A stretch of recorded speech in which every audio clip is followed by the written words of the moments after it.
The views and opinions expressed in the Golden Boot podcast are those of the speaker and do not necessarily reflect the views or positions of the Golden Boot podcast as a whole.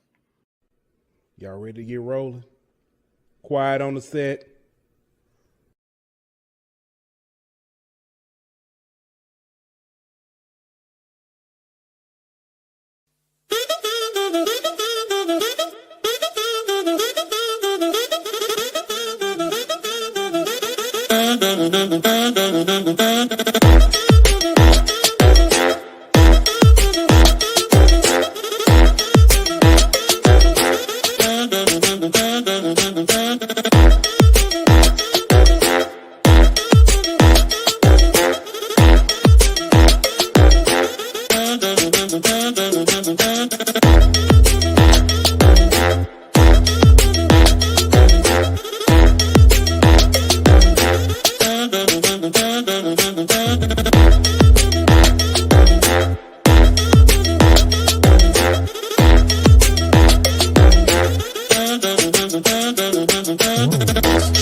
Hey, welcome back. Another episode of Golden Boot in the building.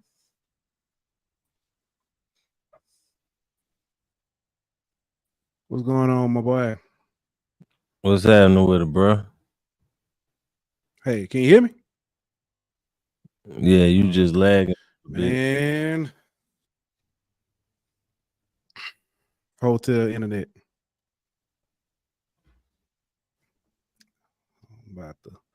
I'm about to have to.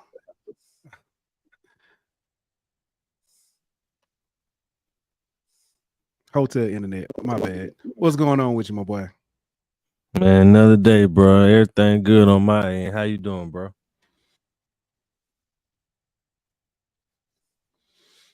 Well, as you can see, it's a struggle. It's a battle. We gonna get through it. God dang. Microphone cutting off and internet running raggedy. But we gonna make it, man. Any day above ground is a good day. We can make it. What's good, Chuck? Chuck called in the other night, man. Checked on you. He was looking for you. My guy, Chuck. What's good, Chuck?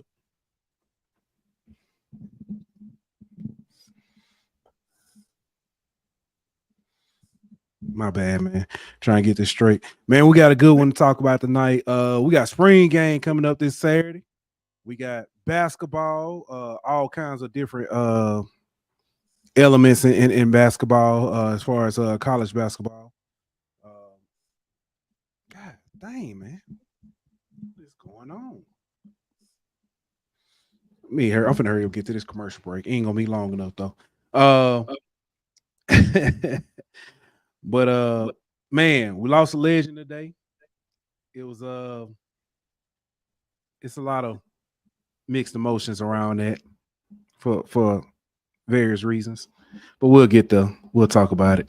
But first, you know what we gotta do. We gotta give a shout out to our sponsors over at BetOnline. BetOnline.ag will be back in 1 minute. BetOnline.ag is your number one source for all your sports information, stats, news, and scores. Get the latest odds, lines, and player injury reports for this year's NBA and NHL playoffs. BetOnline is always your sports information headquarters. This season, we have you covered for all your sports wagering needs. We have everything from NBA, NFL, MLB, and NHL to golf, tennis, UFC, and boxing. BetOnline is the fastest and easiest way to get your betting info, including live betting options and your favorite casino and card games that you can play right from your home. Head on over to betonline.ag today or use your mobile device to get in on the action. Be sure to use the promo code BLEAV to receive your 50% welcome bonus on your first deposit. BetOnline, where the game starts.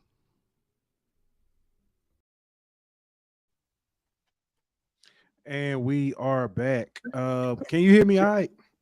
Yeah. All right, well, that's good. So if you can hear me, I'm good.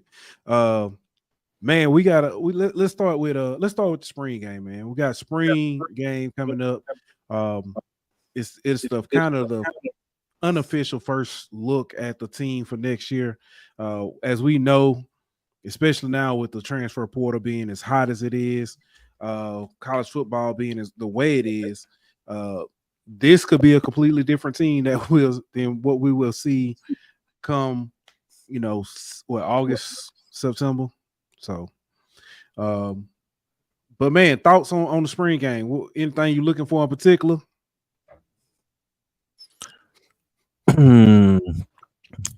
Not really. It's the spring game, so I can't really take too much from it. I mean, we've seen at times the offense look one way in the spring game and come out and look a totally different way in the fall. We've seen the defense look good in the spring, then come out and look bad in the fall. We've seen players go off in the spring game, then Disappear. not do so much during the season. So, I mean, I kind of want to see how Nussmeier look. The backup quarterback situation is interesting between Ricky Collins and AJ Swan. The rotation at DB is interesting. You got a lot of young guys fighting for spots. Um, Maybe the wide receiver who's gonna step up behind Kyron Lacey to be wide receiver 2 and 3. But I mean, it's the spring game, so I mean, you gotta kind of take it with a grain of salt. Yeah, completely agree. I said, so are you, saying expecting? I guess I should have asked, what are you, saying, what are you looking at in the spring game? I agree. Want to see what Nuss looks like. I know the running back, we're not going to see much of the running backs. We're not going to know really because of the depth situation. I want to see for myself in live action what this defensive line actually looks like. But is it going to be the defensive line from when it's not? But I still want to. I guess it'll help mine because if they look bad, but it's like, it's like okay, But if it's like terrible, what I'm saying, as bad as since some of the stuff I've heard, I guess I want to know what to set my panic meter. Either way it goes, it's not going to be the same guys you line up with. So you setting up faulty expectations for the season in a sense, because you don't really, you know what I'm saying? Like they might have 4 guys, you know what I mean? Like, and I think you just kind of got to, like I said, you kind of just got to take it for what it is and realize this ain't the final product. That's true. That's true. Trying to see what else I care about. I want to see what and it's gonna sound weird. I want to see what the kicking situation looks like as far as that punter. Yeah, I don't know how much of that they will see, but I do want to see what the punters look like. I want to see kicking. I know that's going to be different as well. That could possibly be different come fall when what's old man Burrell? I think that's and Burrell. Yeah, when he comes in, it could be a completely different situation there. So we shall see. But I am interested in seeing what LSU's situation looks like. It might also, I mean, we'll see other teams as well. We're not going to see much of the playbook because I'm sure it's going to keep it vanilla. So yeah, that's what I'm saying. You just gotta kind of gotta take it as a half finished product. It's just something to appease your appetite. You know what I mean? Like, right. Yeah. With all that said, I'm still excited to kind of see the guys out there though. Kind of get a quick glimpse. It probably be the first time. The next time we may see them, a lot of us, be on July 19th. July 19th. What's that? What are you talking about? What are you talking about, Pooh Bear? It was announced or has been rumored that July 19th, EA Sports will be releasing college football 2025. Much anticipated, much 11 years. The last one was 14. 14, yeah. 10, 11 years, something like that. Man, I'm so excited, man. I'm extra excited. For I guess reasons. Have my son out there, put him in, have him starting as a true freshman. For sure, as you should. Yeah, until I make him so good and he transfer. Because what happened, man. I never forget, man. True story. I did a creative player. My little cousin was in high school. He was balling out at quarter, and I created him in the game, built him up. You know what I'm saying? Gave him all the accolades, kind of matched what he looked like for real. Started recruiting him. He went to Tennessee. Damn. So I had to create another player like him, and finally got him at my school. Yeah.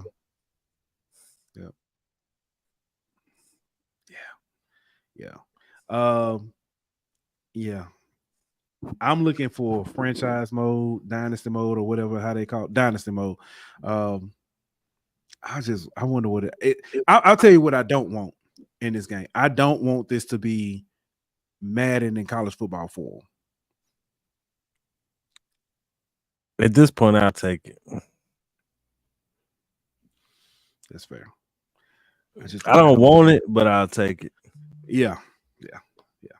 Because like the comments you just put up from Matt Guidry, it's just been too long for the game, honestly. So yeah. At this point, I'll take whatever they giving me at this point. Yeah. I'm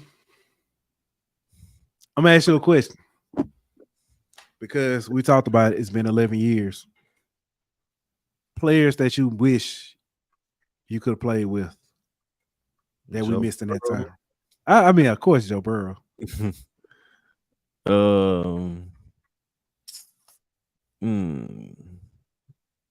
Fournette. Yeah, that would have been fun. There he is, guys. Jaden Daniels. Yeah, Jaden. Yeah. I was just trying to think like big picture too, like. Yeah, like I mean, I know we naming all the LSU guys, but Trevor Lawrence. That's a good one. Justin Fields. Justin Fields would have been unstoppable. Yeah. Even like Jameis Winston. Oh yeah. Technically, didn't we got a year? No, he was a freshman. Yeah, he was a freshman. So freshman. Jameis Winston. God, I'm trying to think who else. I'm trying to think of like some receivers or running backs, somebody like that would have been just like electric. Yeah. You know what I mean? Like you could think of like Waddle and Ruggs and them, or something like that. But or even like that 2019 team would have been ridiculously fun to play with, though. Man, Jalen Hurts. Speaking of that, Jalen Hurts. Some of the Oklahoma team. Oh, Baker and Hollywood Brown. Yes. Yeah, Kyler Murray. Yeah, Kyler would have been fun. Yeah. CD Lamb. Speaking of wide receivers and stuff. So I hate D-Lob. I can't stand you right now. D-Lob. Devontae Smith, yeah. Says Stetson Bennett. Devontae Smith would have been fun. Devontae Smith, yeah. What's good, Tyler? I always appreciate when you come through, my guy. But yeah, those are some teams. Man, I'm looking forward to it. I'm gonna tell you something on defense. Ooh, Patrick Surtain. Because that was one I did think about. Surtain. I wonder if Savion Smith, if he would have faked the injury on the game too. Boy, this dude right here. I'm just saying. But man, looking forward to the game. Man, I you know what? It's a debate that's been going on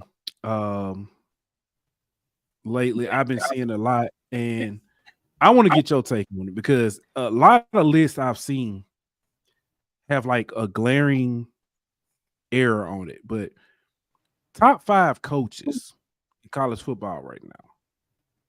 A lot of lists I've seen, they've done top 10 and stuff. I think it was ESPN did the top 10. No, On3 did the top 10, and I was trying to figure out the metrics of what they used because it didn't make sense. They had Kirby on there at 1. Okay, respectable. Mhm. I, But then they had like I forget who they had at 2, but it didn't make sense to me. And then Dabo was at 4. all So right, so I go like at 5. At 5, I'll go Ryan Day. At 4, I'll go Brian Kelly. 3, Dabo. Hold on, no, scratch that. Put Sark at 5, Ryan Day at 4. Either one, you can flip flop them if you want to. all right, that's fair. Then BK at 3, Dabo 2, right? What's your boy Smart at 1. Okay, I like I'm that. just going. I'm I going think off resumes. You know what I mean? Like, yeah. So and so I can agree with that because a lot of people they do one or two things. They either go off rings first, or they go off like teams that are competing every year, or they go you know what I'm saying, I you know what I'm saying, some like favorites or something. I just don't understand how you know what I'm saying, like with On3's list, I couldn't figure out what they were doing because the rhyme or reason didn't make sense. You had Dabo at 4, but then you have guys like Lincoln Riley at like 2 or some to that effect. oh, I Kirby's at forgot 1. Lincoln Riley. I I my forgot, list I would kind of be similar to yours. Say what? I said I forgot Yeah. about So Lincoln me Riley. personally, I would have gone. Yeah, I would have gone Kirby, Brian Kelly. I'm sorry, not Brian Kelly. I'm sorry, Kirby, Dabo, Brian Kelly, um, Lincoln Riley, then Ryan Day. Yeah, No.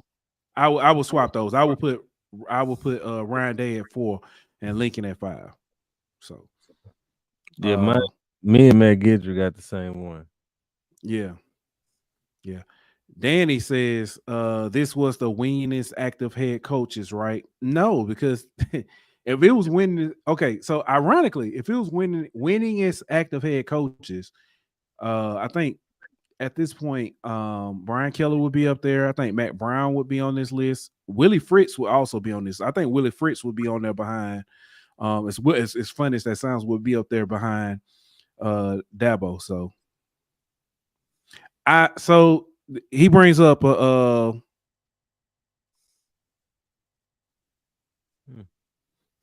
Tyler brings up a good point. He says, I agree with Ant. Also could throw DeBoer in there. I don't know if I would throw DeBoer in there yet. I understand. I see it. I can see it. I wouldn't throw him in there yet, just simply because I feel like it's a little bit of recency bias. You could say the same thing for Dan Lanning. Like he on the border. He on the borderline. He not quite there, but he right there on the verge. D-Lob say, how long before Dabo keep floating Yeah, at the top before he at win the again? top before he win again. So that is interesting with that. Clemson has had down years, but they've been 9 and 10 win down years. Mm-hmm. They've, if I'm not mistaken, outside of this year, they were still winning the ACC.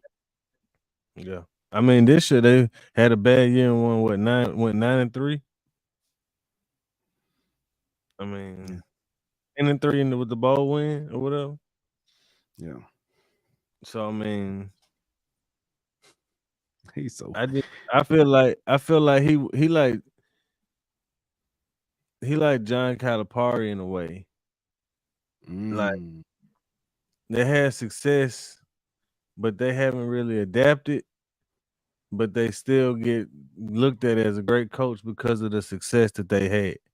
And the fact that they still relevant year in and year out. They might not be winning it or contending year in and year out, but they still relevant year in and year out. Yeah. That was a great segue, Bata, but D-Law said Dion on the list. God didn't call him to be on this list. Anyways.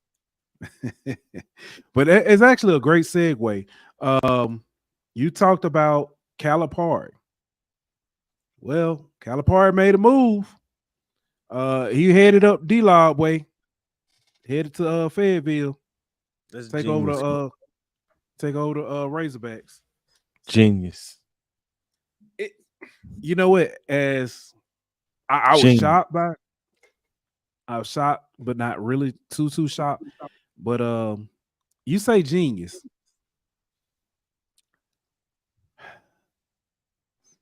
I want you to elaborate on that. But also before you do, I want to say each and every day and every time another coach says no to Kentucky, I think it's a hellified move. We got news on that too. But it's a genius move for one, because the expectations at Arkansas aren't the expectations at Kentucky. You still have high expectations, but not as high of expectations. For two, you starting over. You getting a brand new slate. Like, if you didn't win next year in Kentucky, you was probably gonna be out of a job.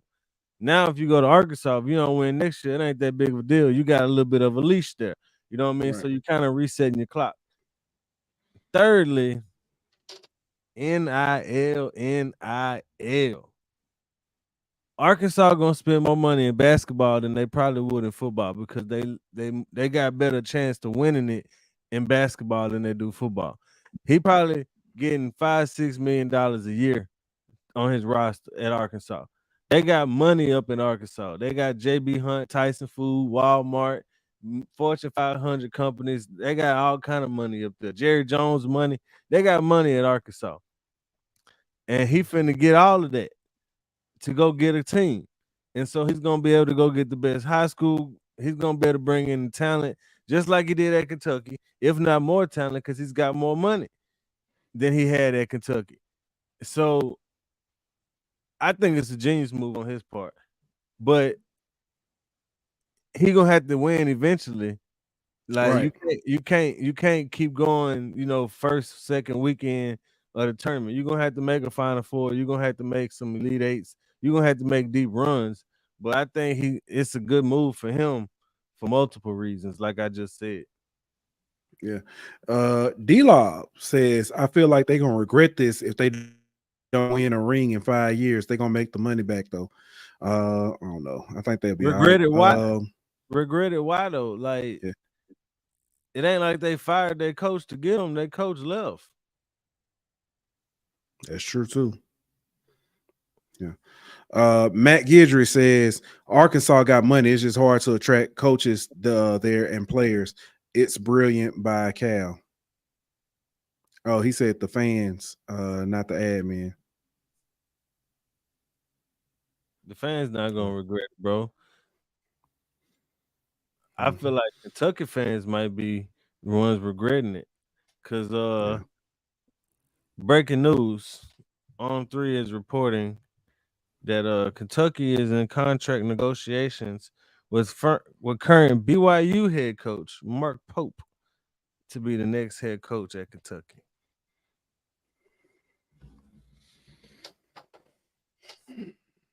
Mark Pope played on, I believe, the 1996 team at Kentucky, but he played at Kentucky. So, yeah, further down the list, but they finally got a guy. I was going to say that's about as sexy as when Tubby Smith became head coach. Yeah, it's nobody.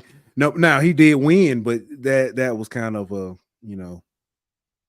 I don't want to use he won with Petrino guys. He won, but it never manifested any further than that. So yeah, but I mean, if you look at it, They went after Hurley, struck out. Went after Nate Oates, struck out. Went after Scott Drew, and God called him to stay in Waco. We've heard that one before.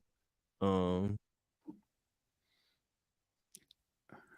mean, I thought they was gonna go after Billy Donovan, honestly, but the way the NBA season set up, they still playing, and they got the play-in situation, so it'd probably be like 2 weeks before they could really talk to him. And with the NIL, and I mean not the NIL, with the transfer portal and all that kind of stuff, you need to coach the sooner the better to try to get the recruiting class together. So I kind of feel like Tyler on this one.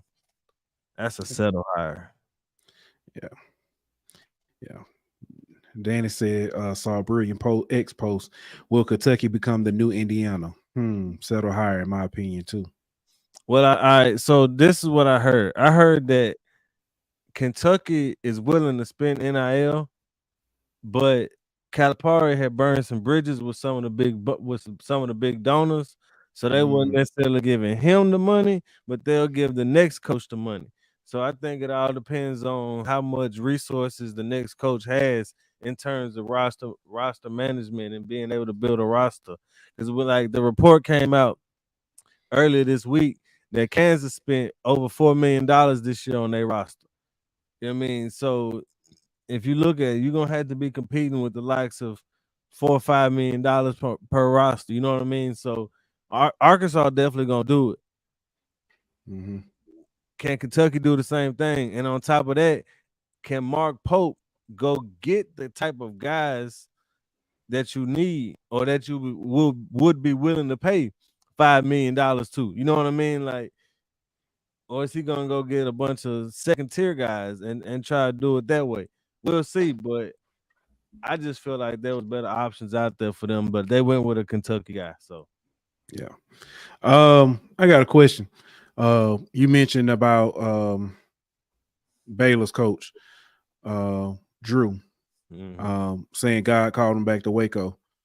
Do coaches have a different God they talk to?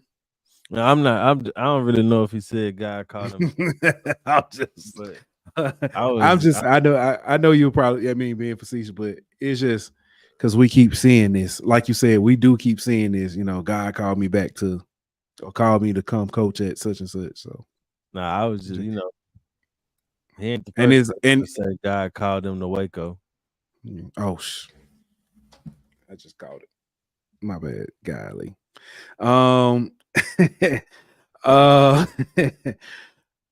Hey, so I do want to ask this.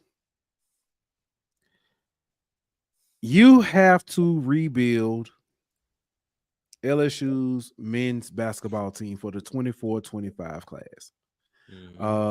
What does that look like if you're in charge? Well, it starts with what Matt McMahon has already done, and go get a great high school class with Givens and them boys, and then start off with getting a guy like Sears from UT Martin. Then I think I would go get another big. I know we got Carter too, which is a good Jordan Wright replacement in my opinion. Kind of that vet leader on the wing that can go get you a bucket when you need it. So I think we're a big or two away from being where we need to be. So if I was redoing this roster right now based off what Matt has already brought in, I would go get me 2 bigs. Pause. Yeah. As fun as Zach said, it's what's good, Zach. Check him out at FCS Central with Sports Illustrated. He said it's hilarious that people thought Dan Hurley would leave UConn. Right. UConn is a better job than Kentucky right now. I agree. Facts. I agree. We're back to the yes. I don't even want to. I don't I don't know what your requirement is, but they fit in all areas. Now, as far as building at LSU, I'm with you. We need a big and we need a point guard. in my opinion. Um, I when I say and let me I want to clarify this. You need a rebounding big, somebody who's gonna get nasty in the paint. Yeah. I don't care if he can stretch the floor with a three. Cool. But if you're not gonna get nasty down there in the paint and get some rebounds, it's not gonna help. Yeah, for sure. Yeah.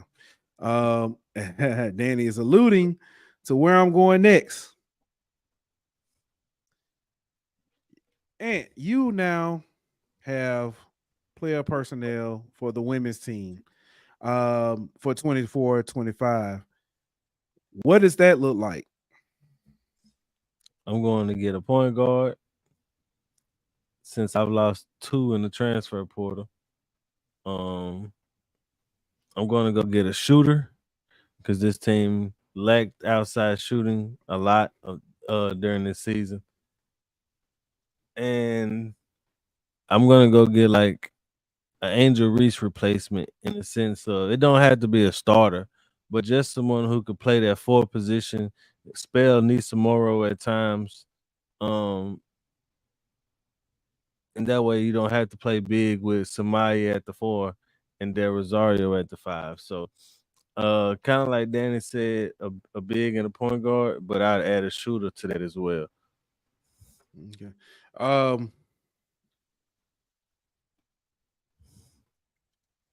I guess I'm saying the same thing you're saying, but I want to be detailed. I need a facilitating point guard who can also be an offensive threat. Yeah. So I need you to be able to, you know what I'm saying, make sure everybody else eat. But if that paint start getting clogged, you can step outside and you can hit a three enough to where they can't just leave you open and double team on the inside. But then that goes back to your point of having a shooter. So that I think that's fair. I like that. I need like the guy we just got from UT Martin, Jordan Sears. He shot 43% from 3 last year. That's what I need the women to go pick up. Something like that. And I missed all that because you my internet. But yeah, yeah. Trying to think. Oh, speaking of the commitment, we just got out of New Mexico. The young lady saw what she was upgraded to a 5-star today. Yeah. Yeah. She's a little nice little scorer, facilitator guard. Play with a little chip on the shoulder, got a little trash talk to her. I like her game though. Feel like she gonna have to trying to choose my words carefully here. Um,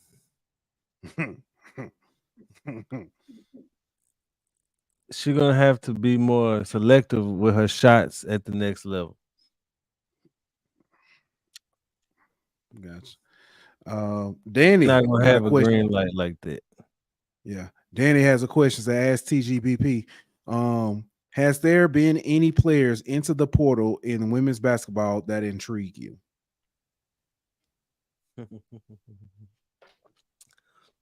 How much time we got? Hey, yeah. It's your world. I mean, obviously, I think everybody like uh from Mississippi Hidalgo. State. Hidalgo ain't in the portal, man.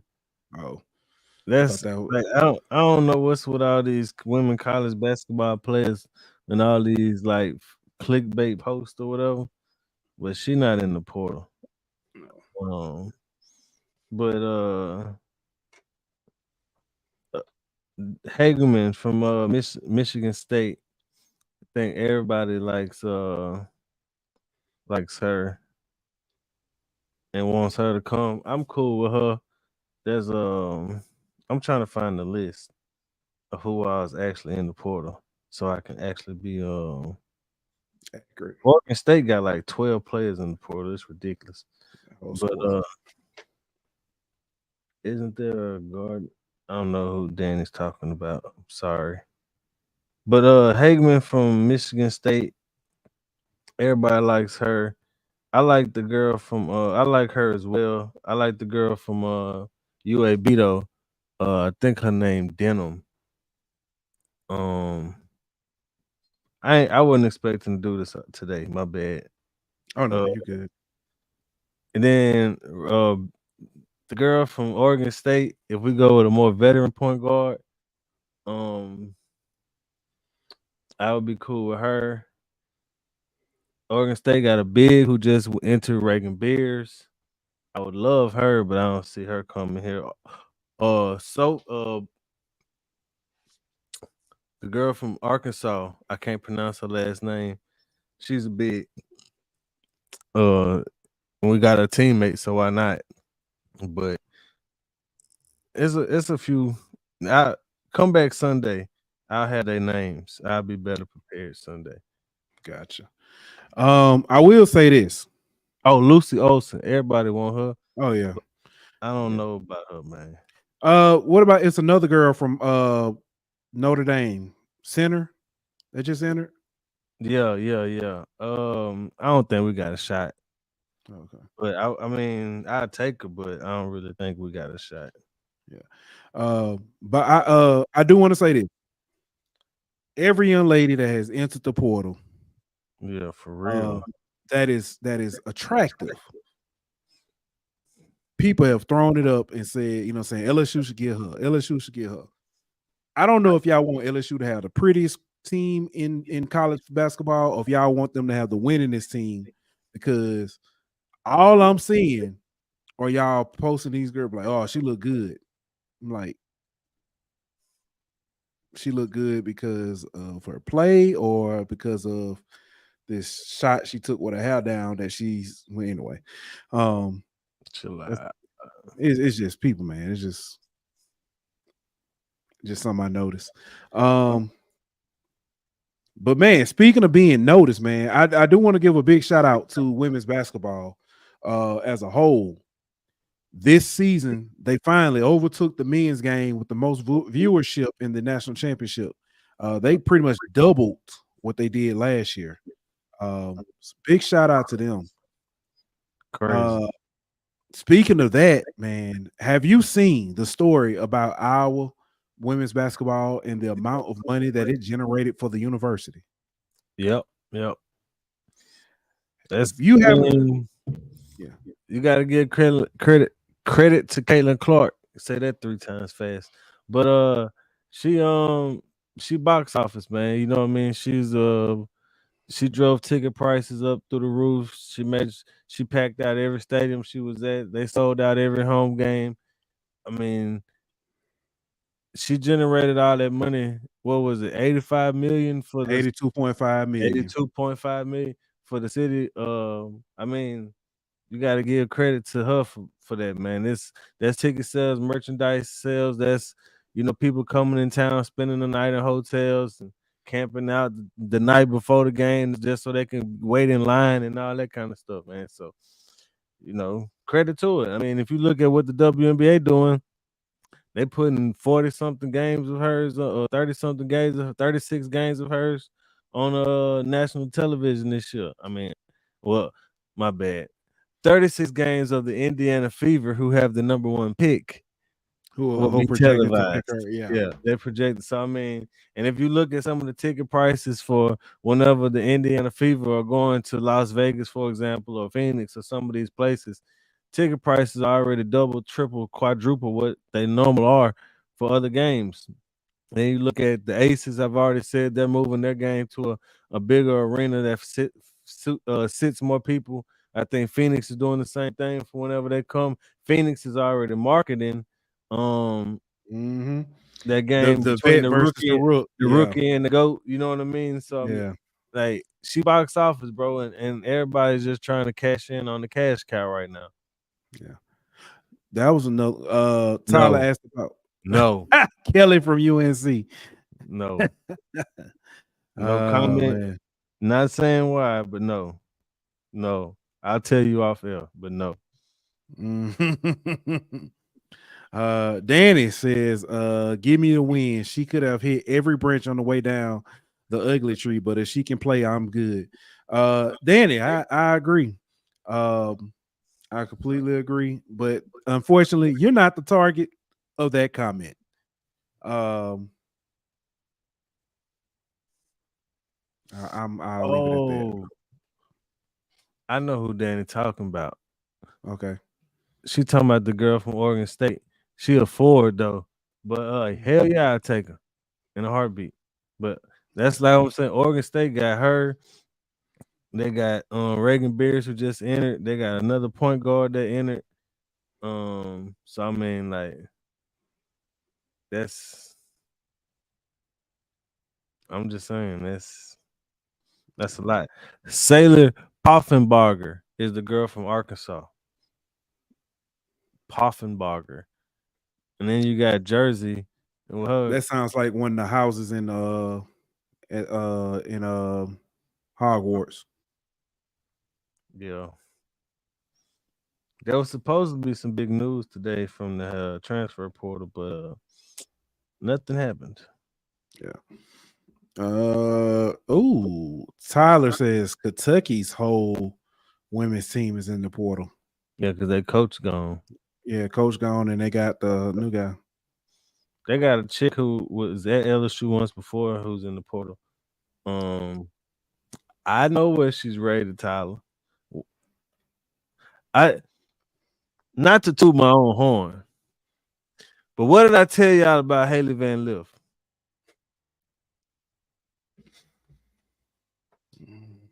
Just because they can play don't mean they are fit for LSU. Deja can hoop, but no, keep her away from my team, please. Oh man! Hey, speaking of that, boy, have you seen everybody tag every time they tag Coach Reedus? I don't know why. Hey, they tag Coach Reedus, and then not just that they tag. Somebody said, "If you don't get this girl, this gonna be you." And they had like a meme was like getting slapped. He's like, "Why you gonna?" He gonna say, "So you gonna swing on me?" It's like it's hilarious. Oh, my bad. He talking about the Arkansas girl. Yeah, she is rated in the top 10. Sailor Poffenbarger is rated in the top 10. She's a like a double machine type player. That's why I would take her. But my bad. I thought you was talking about Deja Kelly. I don't want Deja Kelly. All right, Ant. So got another question for you. Diana Taurasi has made several comments, especially with her and Sue Bird were doing their show. She made a comment about Angel Reese when saying wave your career goodbye. Then she made the comment about Caitlin Clark, basically saying it won't be that easy and stuff. So let me ask you this. Is she just WWE in this thing, or is she is this good old fashioned just trash talk, or is it just is this hate? All of the above. I think she's trying to build the rivalry a little bit with some of the incoming stars, kind of, have some kind of headline storyline for the WNBA.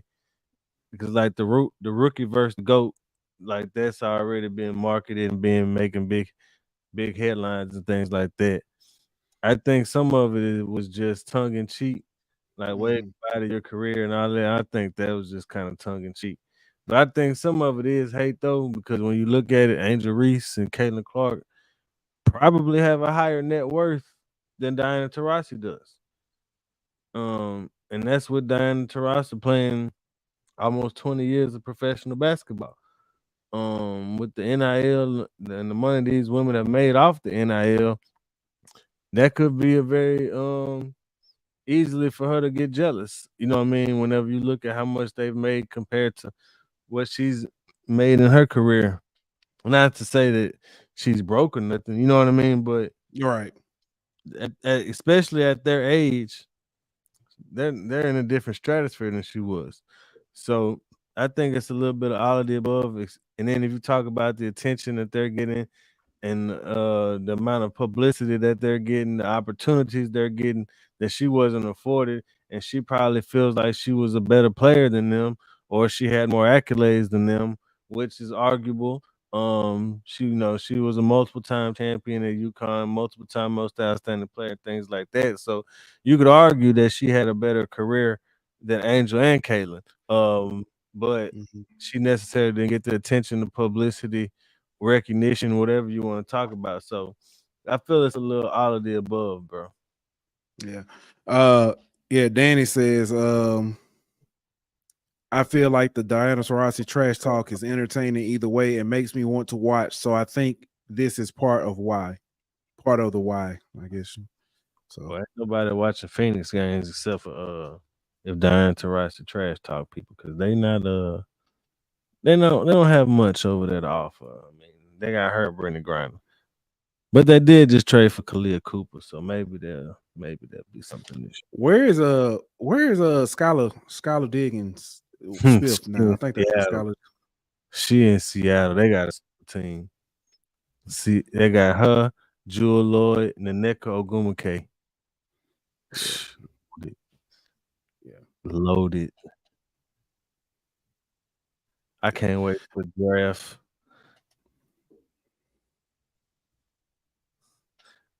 Andrew Reese and Cardoso could be teammates. What are you thinking?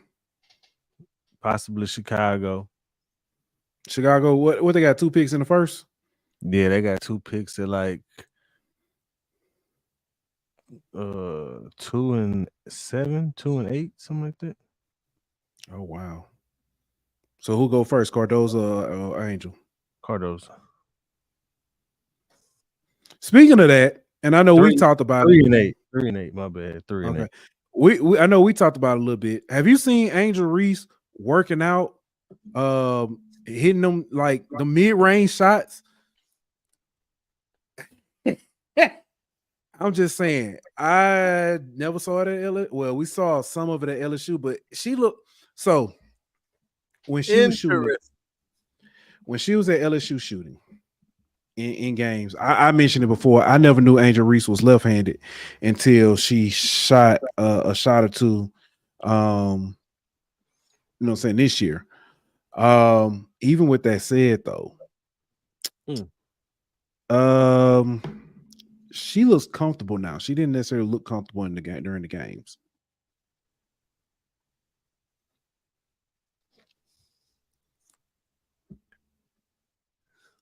Don't do it.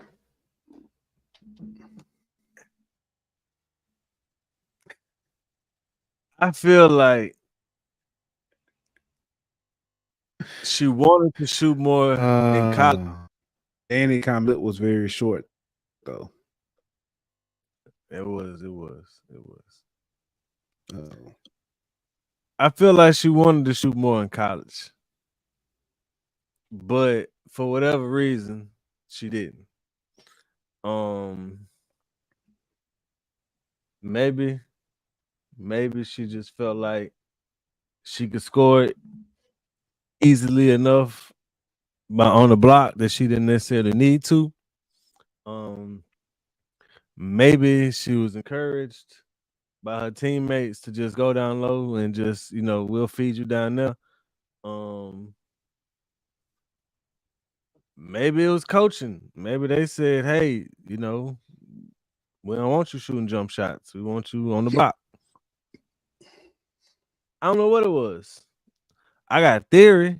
I'm not going to say it, but I got a theory.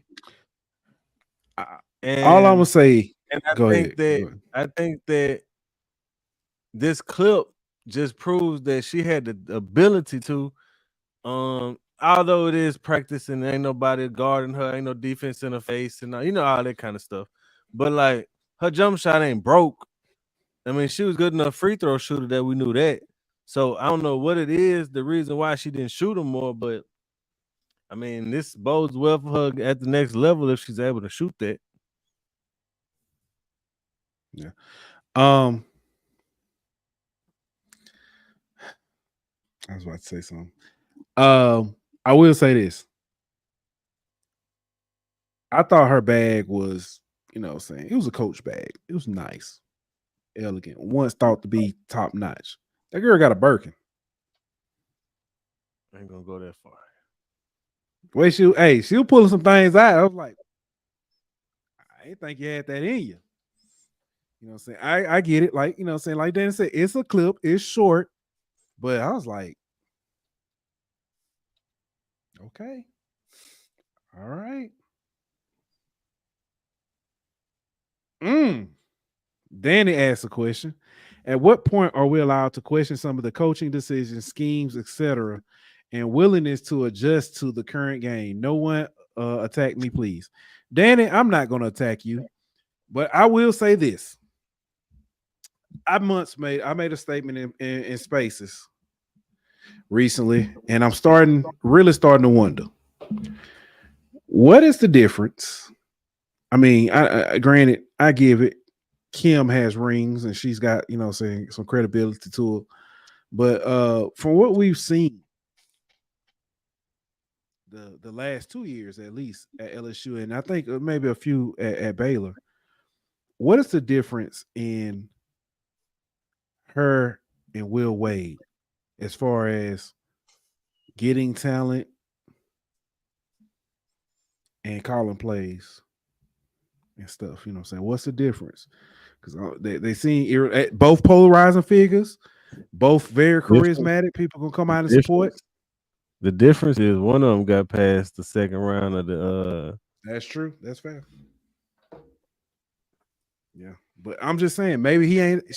Maybe Will Wade just ain't at that point. I mean, I'm not saying Kim's not an X and O type person because I have seen her game plan. The game plan she had against South Carolina in the regular season, phenomenal. Initially,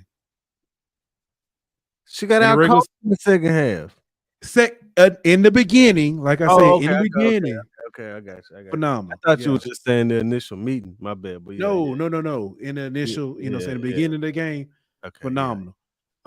Same thing with the game plan. There was somebody else they game plan against, and it was like, oh, okay, it was good.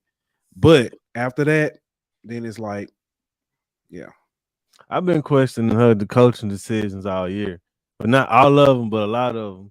And then I just get met with the Kim Mulkey knows more basketball than you, and she's a national championship head coach, so she knows what she's doing. So apparently you can't question her because she's won a chip before. But I mean, I think, like I said, I think she's. Now, Danny, you talk about people killing you. Here go one.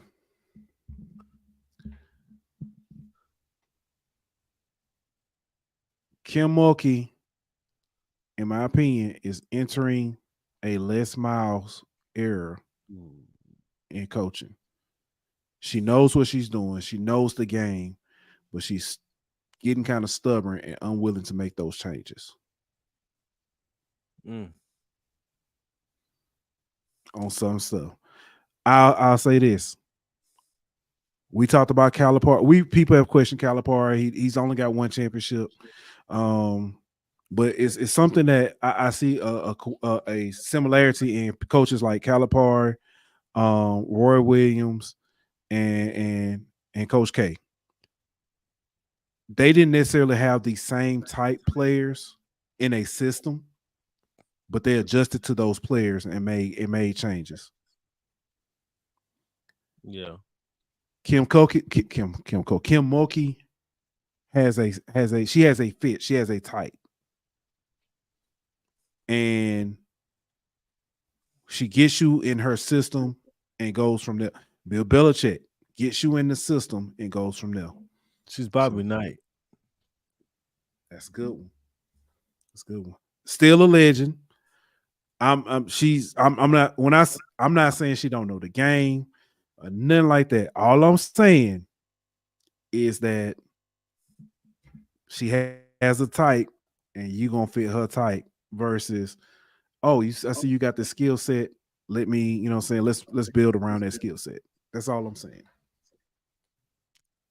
And then take that and then look at Andrew Reese in that video. That's all I'm gonna say. But I want to know this: why is everybody want Reedus to be the guy after Kim leaves? I think it's just because he's so cool. That man so has charismatic. this much head coaching experience. I know. So we gonna give the reins to somebody who ain't never coached before just because he cool? He's charismatic. I don't know. And I'm with you. I understand. I agree. Give me somebody that's been a head coach before. I take Tamika Reed before I take Reedus. Oh my God! Don't Tamika Reed it, boy.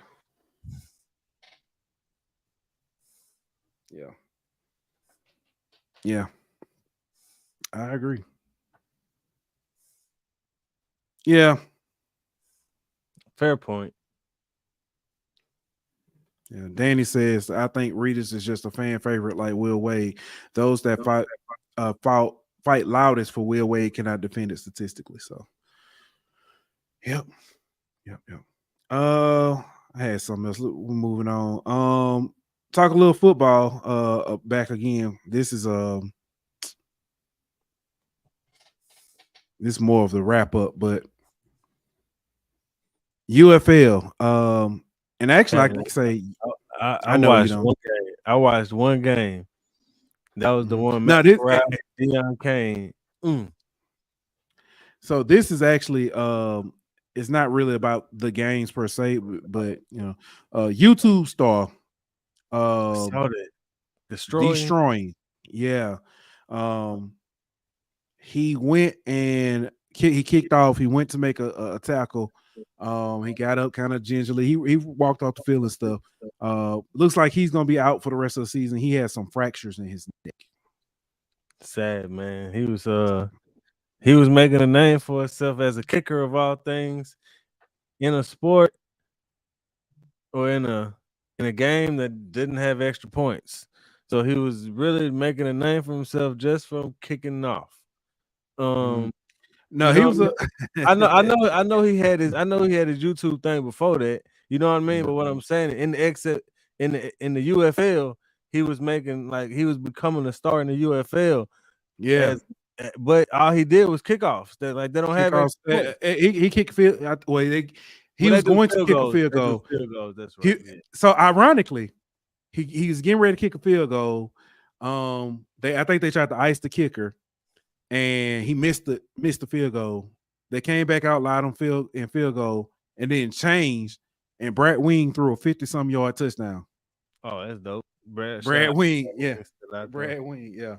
But yeah, I'm with you on that. On that. But I do hate to see him hurt though, because like you said, he was making, it's giving a lot of people another chance.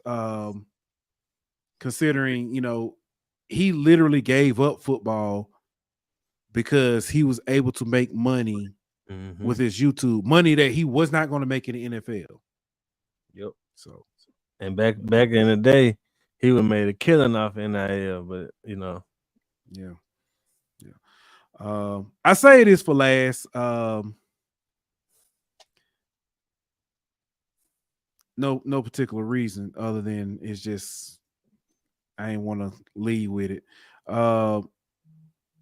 Orenthal James Simpson, affectionately known as OJ, the Juice, passed away today. The family announced he had been battling cancer and he passed away at the age of 76.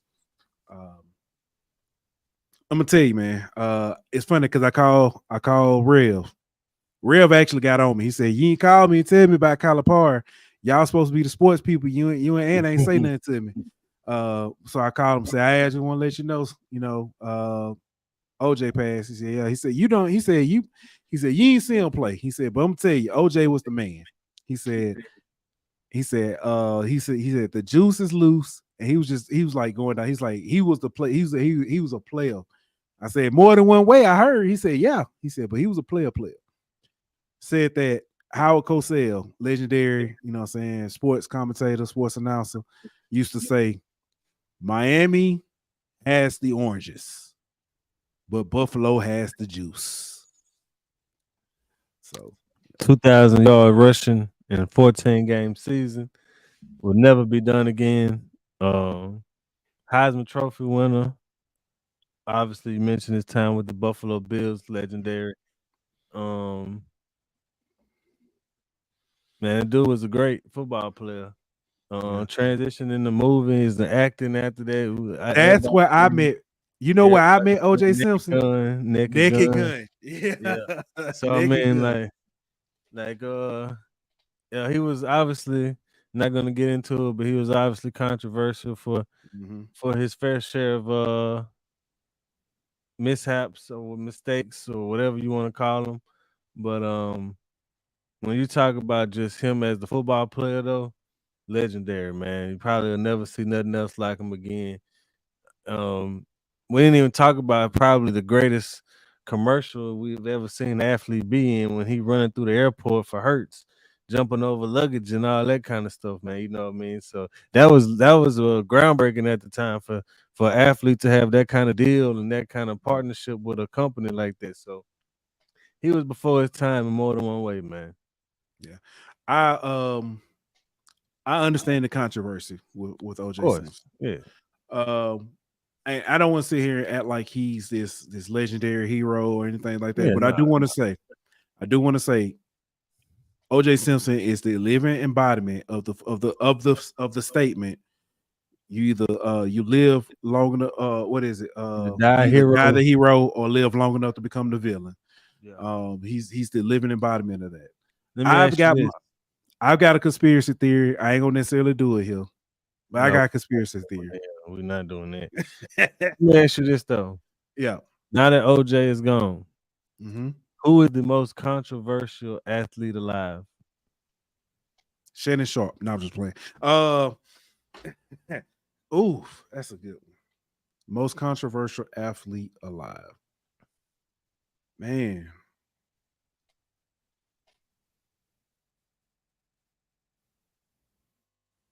Barry Bonds. Interesting. I was actually leaning Jose Canseco, but Barry Bonds. He said alive, Danny. He said alive.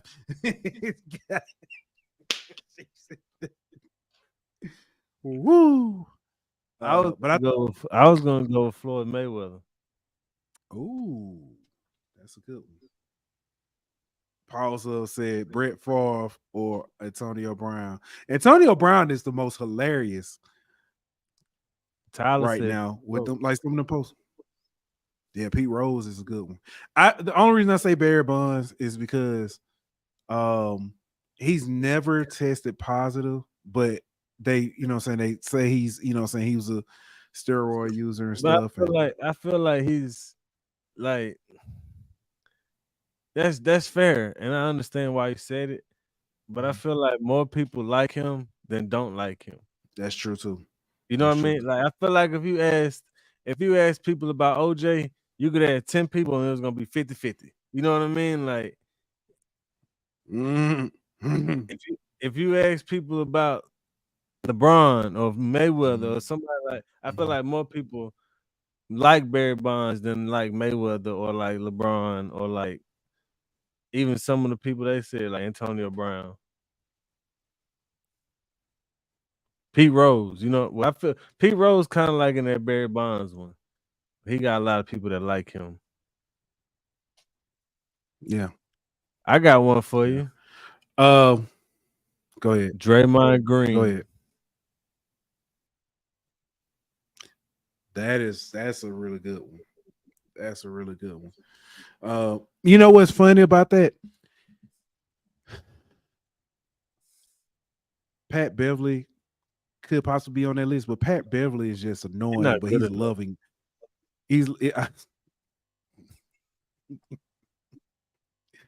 That man was on TV talking about my mama in the crowd. Hey, mom, I love you. You know, stuff like that. So he ain't relevant enough. Like Draymond at least been a part of like a dynasty. You know what I mean? Like he's like the Dennis Rodman of the Warriors. You know what I mean? Like he's trying to kick. He tried to kick too, Grant Johnson. Man, so all right. Because I gotta say this because Caitlyn Jenner. She made a post about OJ and said, good riddance, hashtag OJ Simpson. And I thought that was foul because she had a balls to say that to his face when he was alive.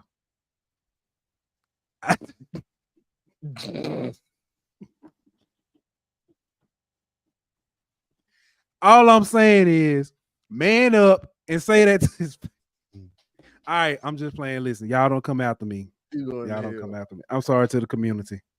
You going to hell. You going to hell. Hey, Caitlyn, cut it out. OJ gonna leave the door open for you. Nah, he ain't gonna. Him and Aaron Hernandez in there chilling. It was like I know that ain't who I think it is. Yeah. Oh man, so it's funny because I what troubled me about I knew it was coming.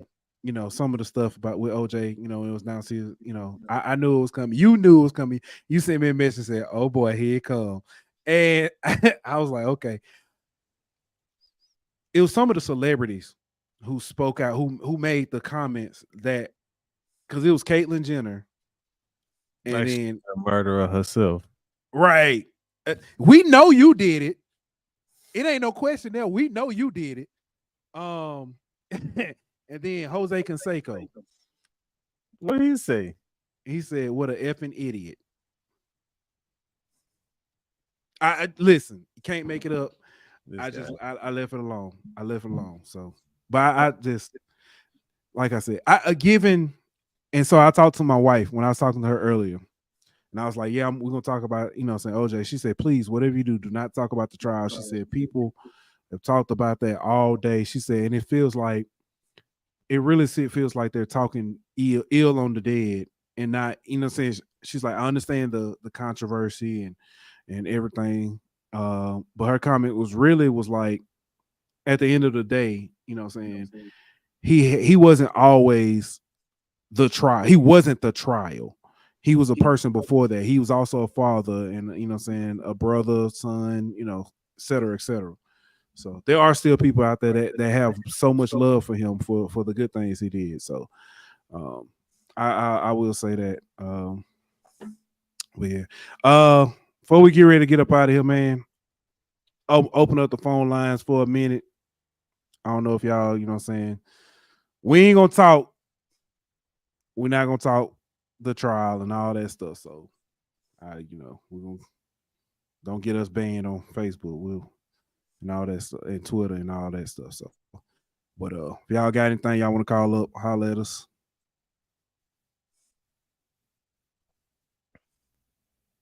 Yeah. Man, you got anything else before we get ready to get up out of here? Nah, that's all I got. Yeah. Quick update. You want to talk about the NBA playoffs real quick? Saying we coming down to the last few days or a few games. I think the Pels on right now putting on a masterpiece. Yeah, putting on a masterpiece. Prediction. Gotta win this. Yeah, prediction was Pels versus Lakers in the play-in. Nah, 7-8 games. Finna be out to play in. Hopefully, we gotta win. So we gotta be we a half game out ahead of Phoenix right now. We in the 6th spot, so we just gotta hold on. We gotta win this one tonight. And Phoenix and Sacramento gotta play again too. So they play tomorrow night. So, but hey, they so funny. Danny said lots of talking ill of the dead when my Twitter was taken over from Diddy Done It to OJ drama. And then Bringing that up. Tyler said also OJ may have been one of the Kardashians' dad. Leave Chloe out of this. She's mourning right now. Hey, I will say this. We got a called in.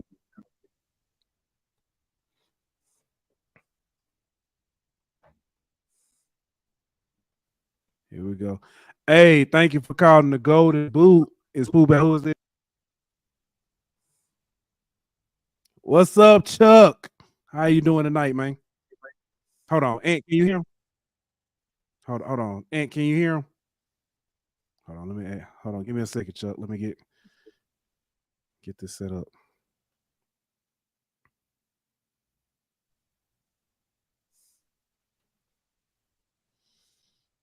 Chuck, go ahead. Hello, can you all hear me? Can you hear him, Ant? Yeah. Yeah, he can hear you. You may not be able to hear him, at least not through the phone. But yeah, we got you, Chuck.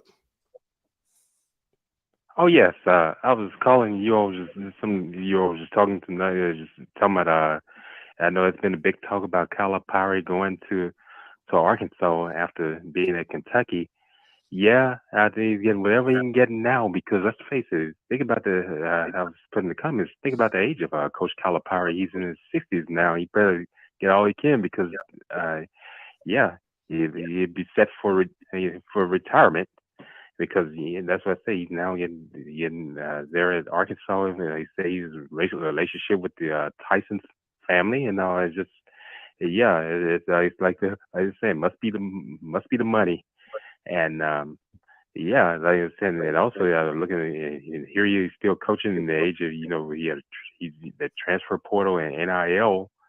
And I was thinking about coaches that are, that retired. I was thinking about the other day while you all were talking. One of them, she retired. She's announced her retirement. It was Tuesday. Tara Vanderveer at Stanford. Right. Yeah, I had a feeling that because she had made some comments about it. She was opposed to NIL, but I'm like, hey, it is what it is.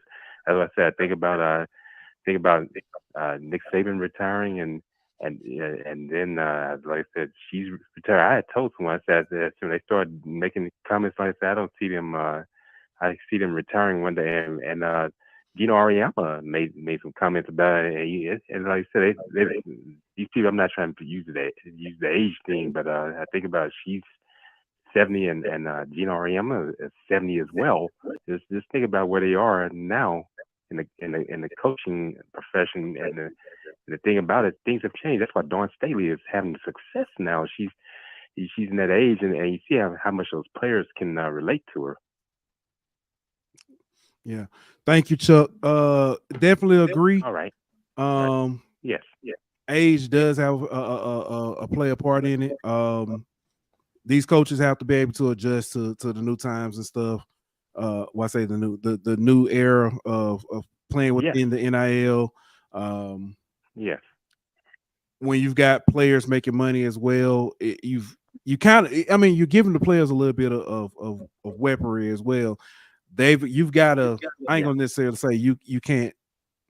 That tough love is different now. A lot of players, players can, and even more so than NIL, that transfer portal and the way it works as far as or the allowance to be able to transfer multiple times, players have a lot more privilege to do what they want. I think that's bigger than NIL. NIL just kind of, saying maybe, player may get the big head and stuff. But the transfer portal to allow them to leave and not have to face any consequences, that's the biggest. Ant, go ahead. Transfer portal is the devil that everybody thinks NIL is. Yeah, I was just listening to what you were saying. Okay, no, Ant was. Oh, well, you may not be able to hear Ant, Chuck. No, I'm done. That's all I was gonna say. That's all I was gonna say. Okay. Yeah, Ant just said the transfer portal is the devil that everybody thinks NIL is. But appreciate you for calling, Chuck. Definitely look forward to talking to you again, my man. All right, you all take care and have a nice night. I'm here watching the Pelicans and Kings as well. All right. Yeah, we'll keep an eye on that one as well. Appreciate you, Chuck. All right, you all take care. All All right. right. All right.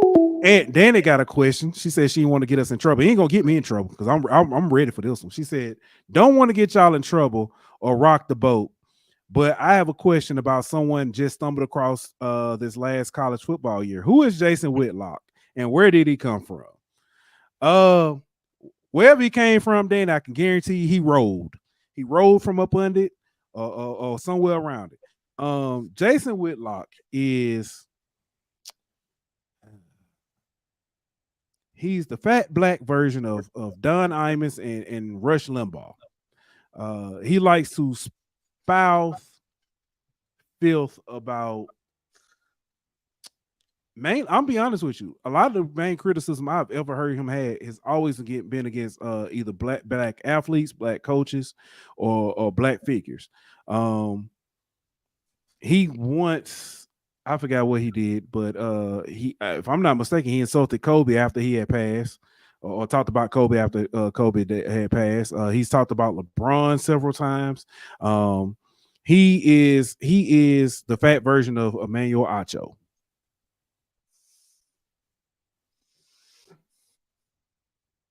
I mean, I could be wrong, and I mean, you ain't necessarily got you know what I'm saying. I mean,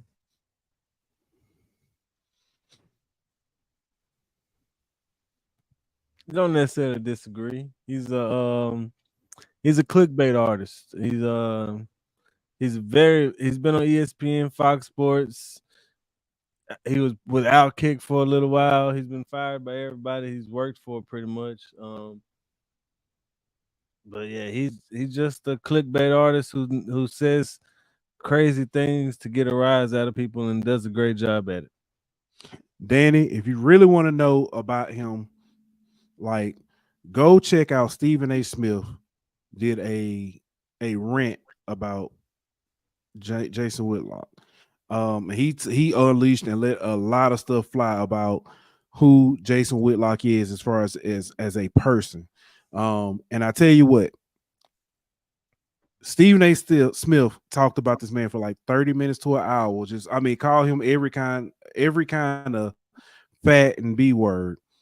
The irony of it, usually when you talk about somebody like that, sometimes somebody come back and be like, man, that's not the experience I had, or you know what I'm saying, I don't know the person you talking about. Nobody, I repeat, nobody came out and defended Jason Whitlock. There was nobody who came out and said that's not the guy I know, or hey, that's not completely accurate or anything like that. Nobody. But there were several people that actually said what Stephen A. Smith said was accurate. So that should tell you a lot, though. Yes, he said, Tyler said, you mean loud and wrong, Stephen A? Yes, that's Stephen A. Stephen A is a lot of things. This was when he went off, I had never seen Stephen A like snap like he snapped. Like yeah. So that was a good one.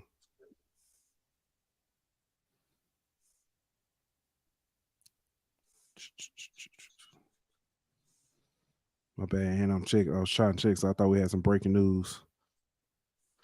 Some more breaking news. I think that's about it.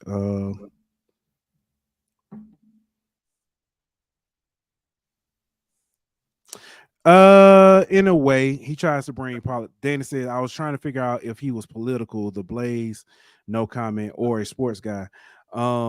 He's a little he brings wants to be both.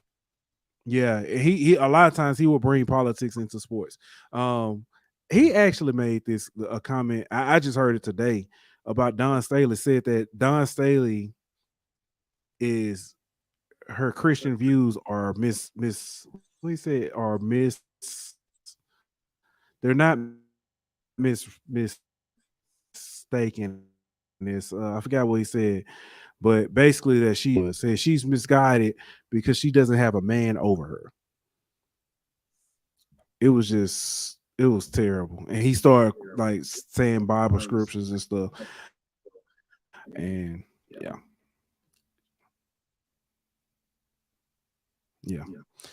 But that's it, man. If nothing else, man, let's go ahead and get up out of here. We'll be back. Look like Sunday. it might be time to start getting ready to talk about this. Talk about the draft. About that time. So it's about that time, man. All right. Hold on. I'm gonna play my theme music. Give me my theme music. All right, we'll be back next week. Appreciate it for tuning in. This show was presented by betonline.ag. Don't forget to like, follow, and subscribe on Twitter at Geauxlden Boot. On Instagram at Geauxlden Boot. On YouTube at The Geauxlden Boot Pod. On Facebook at The Geauxlden Boot Pod.